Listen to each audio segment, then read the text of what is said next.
Bonjour les enfants, c'est papa. Ce matin, c'est pour deux personnes que j'aime de tout mon cœur, ce sont mes amis. Je les trouve géniaux. Le premier, c'est Cédric Noufelet. Et le deuxième, c'est Serge Alain Autou, d'Equinox Télévision.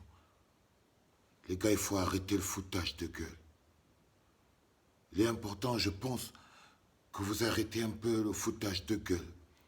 On dit chez nous, trop de débats tue le débat. La zombification, c'est la capacité à faire tourner une information improductive dans le cerveau de quelqu'un au point de le faire bugger. La zombification, c'est la capacité à faire tourner à l'intérieur du cerveau de quelqu'un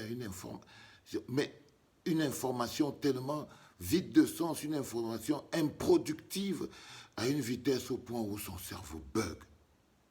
Il devient un zombie.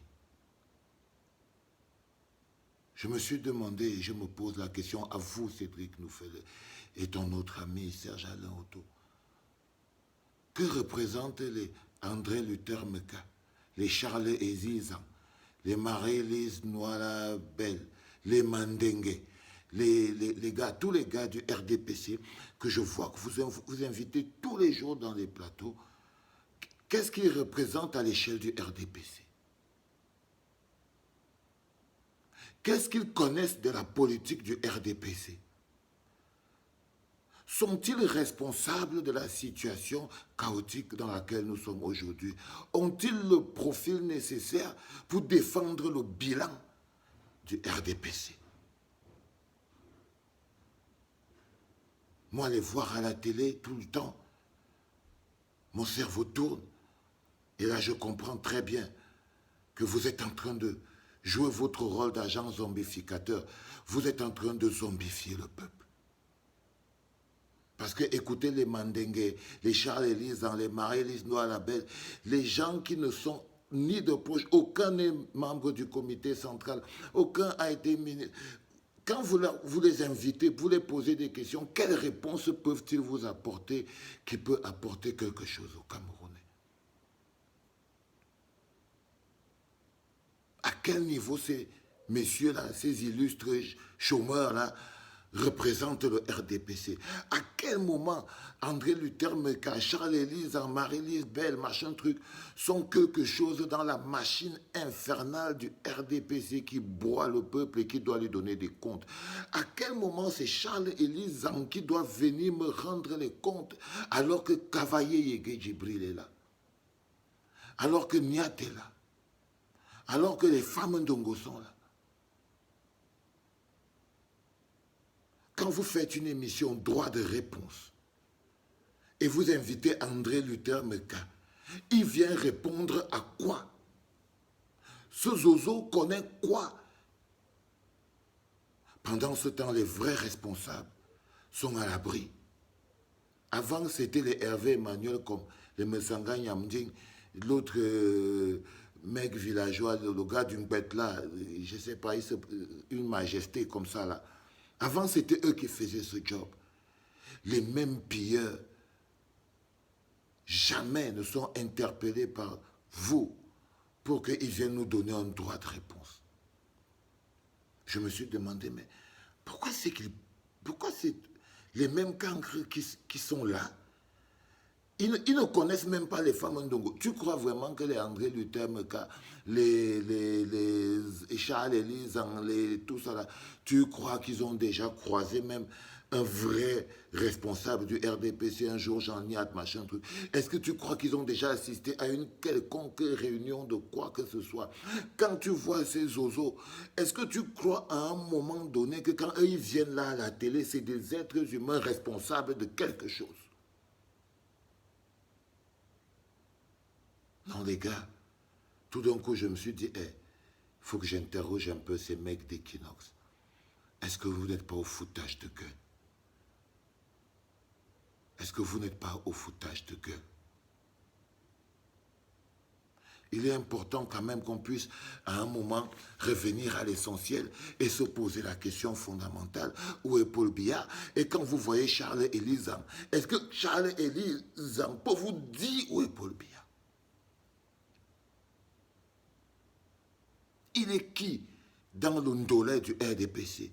Il est qui dans la marmite de viande du RDPC? Expliquez-moi un peu, monsieur Cédric nous fait les autres, les grands journalistes. Parce que les peuples deviennent stupides en fonction de l'information qu'ils reçoivent.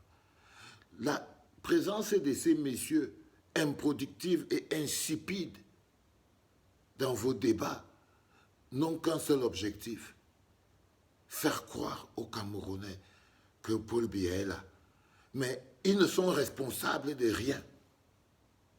Ils ne sont même pas responsables de la parole qui sort de leur bouche, ces oiseaux.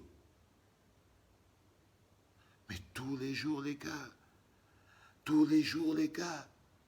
Moi, je ne parle même pas alors ceux qui sont là-bas dans l'autre télévision qu'on appelle Canal 2. Eux, je ne les prononce même pas. Parce que quand tu regardes... Non, non, non, non. Les gars, vous, il faut laisser. Parce que qui aime bien châtie bien. Moi, vous êtes une télé que j'aime, on vous appelle la télévision du peuple. Mais à un moment, il faut évoluer.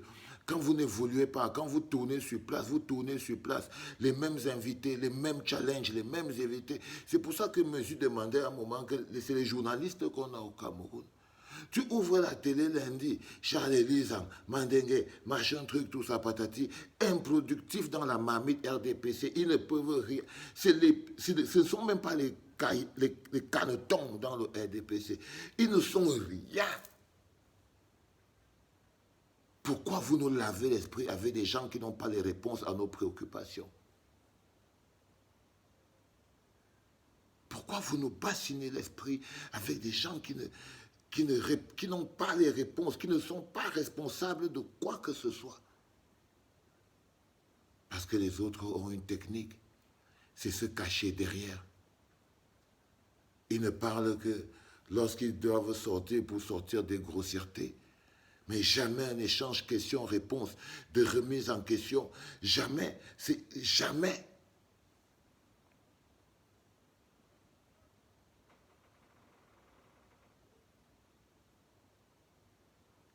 Je ne pense pas, moi, personnellement, que votre attitude, elle doit mener à interrogation. Et toujours, j'interroge, parce que pour moi, dézombifier une population, ce n'est pas de lancer de l'eau bénite dans l'air. C'est de parler aux gens. Pour que les codes que nous utilisons, si à un moment on se rend compte qu'on utilise la même chose chaque fois et rien ne se passe, c'est peut-être que cette chose-là, soit elle n'est plus adaptée, soit il faut la faire évoluer. Il faut que vous évoluez. Il faut que vous évoluez. Ces mecs ne sont rien. Arrêtez de nous les amener parce que ça rend, c'est une redondance totalement ridicule. Quand un bonhomme comme Meka dit que oh, Paul Biya, c'est Dieu, il est quoi? J'ai noté ce truc quelque part. C'est-à-dire que quand vous invitez un gars comme Meka pour venir parler du bilan du RDPC de Paul Biya, qu'est-ce qu'il en sait? Où est Laurent Esso? Où est Grégoire Wona? Où est Cavaillé et Gibré? Eux, ils peuvent parler du bilan de Paul Biya. Et où est Paul Biya lui-même pour venir défendre son bilan? Vous arrêtez jusqu'à vous nous dites que c'est les Charles et les Elisa. Les gogoles. C'est à eux que nous, on doit demander les comptes. Jusqu'à vous insister. Tous les jours, vous insistez. Vous dites, ah non, c'est la communication du RDPC qui nous les envoie. Vous êtes aveugle. Est-ce que vous êtes des enfants? Vous couvrez l'actualité du pays, la communication du RDPC vous envoie. Donc si on vous envoie un gogol, vous n'êtes pas capable de dire que celui-ci ne peut pas répondre à nos questions, celui-ci n'est pas au niveau de répondre à nos questions, vous n'avez pas le choix. C'est quoi? On vous menace pour que vous dites que chaque... Parce que je vous connais déjà avec vos réponses. On envoie une lettre à chaque parti envoie qui il veut. Il faut arrêter vos conneries. Il faut arrêter vos conneries. Vous nous devez aussi quelque chose. Nous les téléspectateurs, nous le peuple, nous qui vous donnons le 4e pouvoir. C'est de ne pas nous mettre les zombies devant nous parce qu'on vous envoie des zombies. Vous devez prendre soin de nous, de ce qu'on voit. Est-ce que ce que vous dites nous enrichit? Est-ce que ça nous fait avancer? Est-ce que le client qu'on vous envoie là, c'est un bon client? Vous n'êtes pas obligé de nous sortir vos réponses bateaux, zombifiées, du genre, ouais, c'est chacun qui envoie, qui veut. Faites pas ce truc. Ce serait ridicule. Donc moi, je ne suis pas totalement d'accord avec vous, les mecs. Bientôt, je ne vais plus regarder parce que je commence à sentir vos émissions de débat comme du poison dans mon organisme. Parce que voir les André Luther, tous les jours, les Charles, les Mandingue, les bêtises comme ça, voir ça tous les jours, ça commence à me faire bugger. Donc moi, je vais évoluer. J'espère que vous aussi. C'était papa, les enfants.